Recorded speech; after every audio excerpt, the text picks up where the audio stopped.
Welcome, welcome, welcome. You made it. Thank God. Hello. Maybe by the skin of your teeth, but you made it. Let yourself take a minute and arrive. Today's practice is going to be for regulating healthy digestion. And so I know there's all kinds of digestive issues, from constipation to irritable bowel, which seems to have, two different effects in the human experience, or maybe assimilation issues. I recently became aware of how the Samanavayu in my being was stagnant to the point where it was affecting the blood flow, and that was giving me headaches. So many interesting ways that we can look at how this part of you is affecting the whole of you. And from here, we're going to rock and roll up and down the spine a few times, just to, and you'll get to feel like, how does it work best for you? Up and back. And try to slow the roll. Slow the roll.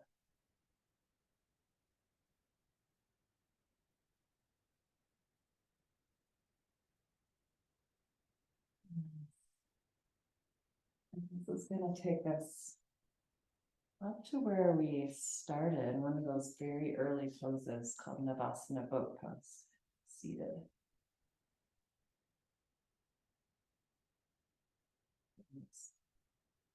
Open the heart, open your power, open yourself to the strength of your back body, your shoulder blades, the strength of your core, and then maybe right leg, and then left leg.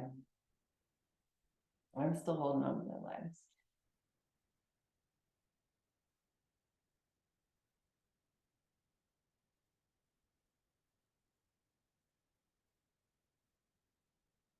When you really feel like you found your core strength, you might let go with your hands. Not hip flexor strength. Yeah, right. Cross your ankles, have a seat, twisting left hand to right knee.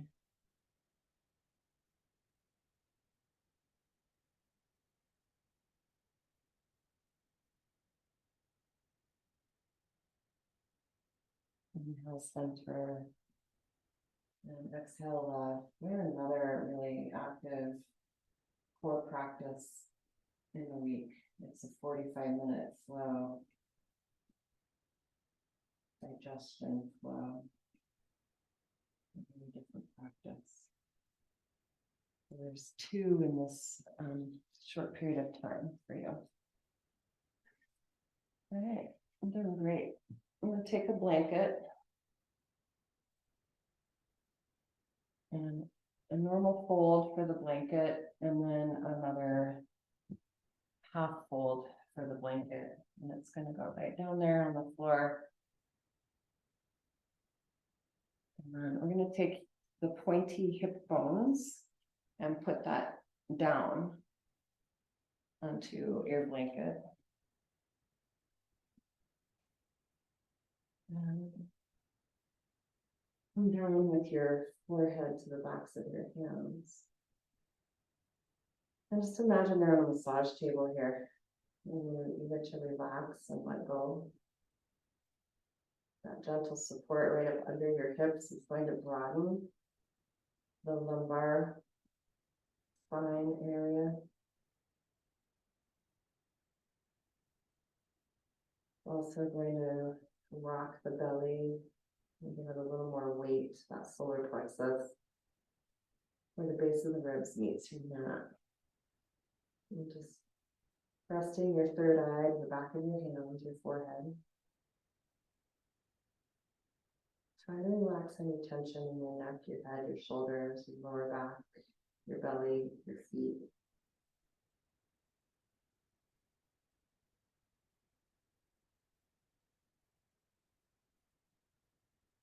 And just work the breath, Ujjayi pranayama.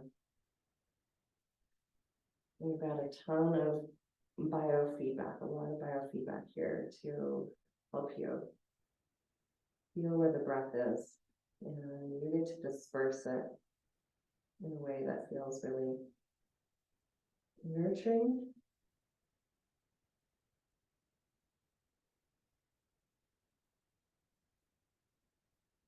And that's where you're holding tension.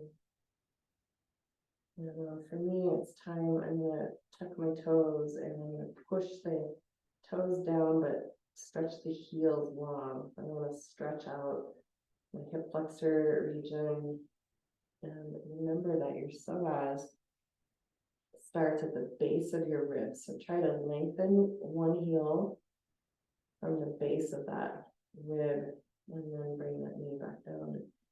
Stretch out the other leg. So you're lifting the knee and really, or it's called organic energy, where it moves from core to periphery, where you're trying to lengthen the bone of the leg. Really feel where you can affect the origin of psoas, which is at the base of your rib cage. I'm just going to feel like you're getting longer and longer and longer. Oh, that felt really good. Now keep the toes tucked and then tuck them even more. Pushing down through the balls of your feet, gently tone right where the tailbone is, right where your pelvic floor and your tailbone meet. Called the vader ani muscle. You can learn to gently pull the tailbone towards your heels. And we'll come up to your forearms. And pull the elbows back. So now the legs are an anchor. Legs are an anchor.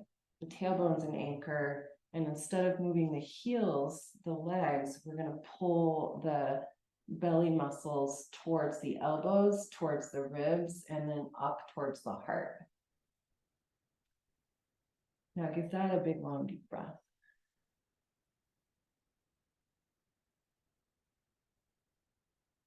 I'm going to cross left hand towards right elbow. Lengthen and lift and bend the right knee and reach the right arm.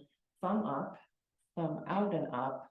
And can you hold the big toe side of your foot without twisting the arm? So the arm goes all the way around the big toe.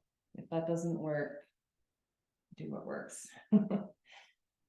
Then can you hold shoelace side and pull heel towards sit bone, remembering the action of extension through the leg. And this time you've got to really push from your right hip through the right kneecap. And your left arm is pulling down and back so that it's pulling the belly forward and up. A lot going on here.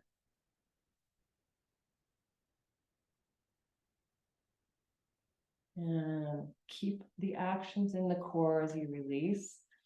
Push the elbows down, pull the belly forward, lengthen the tailbone.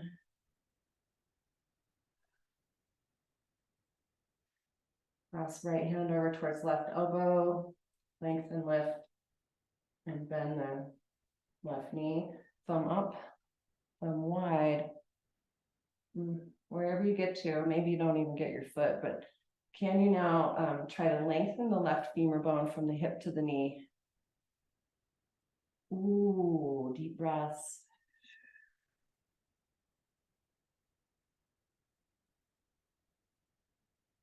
And release. One more time, elbow drag back. Pull the ribs forward toward your elbows. And see if you can, it's very subtle, you could lengthen the waistline 1 inch towards your elbows and then set that solar plexus down another inch forward. And come to the backs of your hands with your forehead.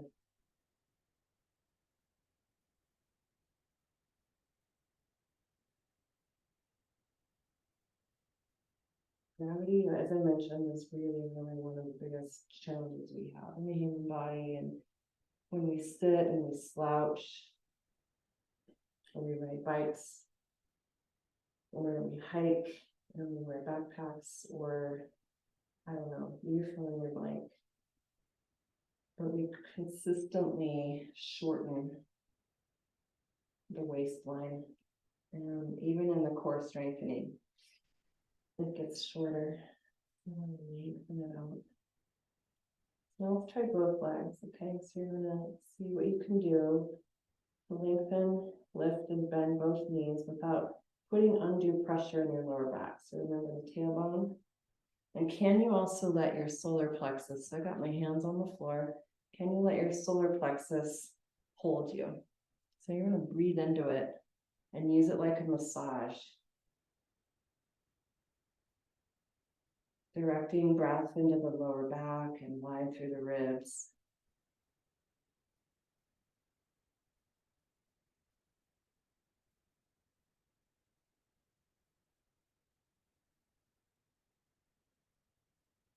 And you might slowly lift the knees higher and higher, but it's because you found a fulcrum, a focal point at the solar plexus.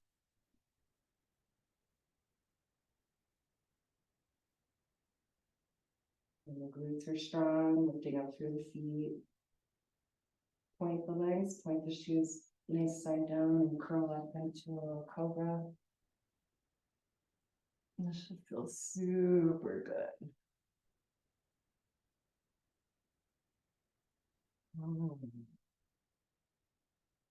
Press through the knees, lift your hips.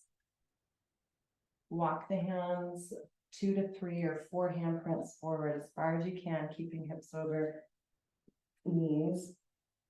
Anahatasana.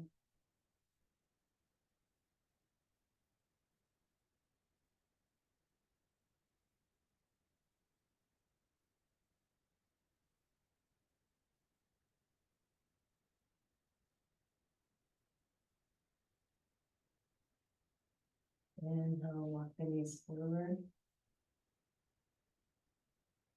Namaste.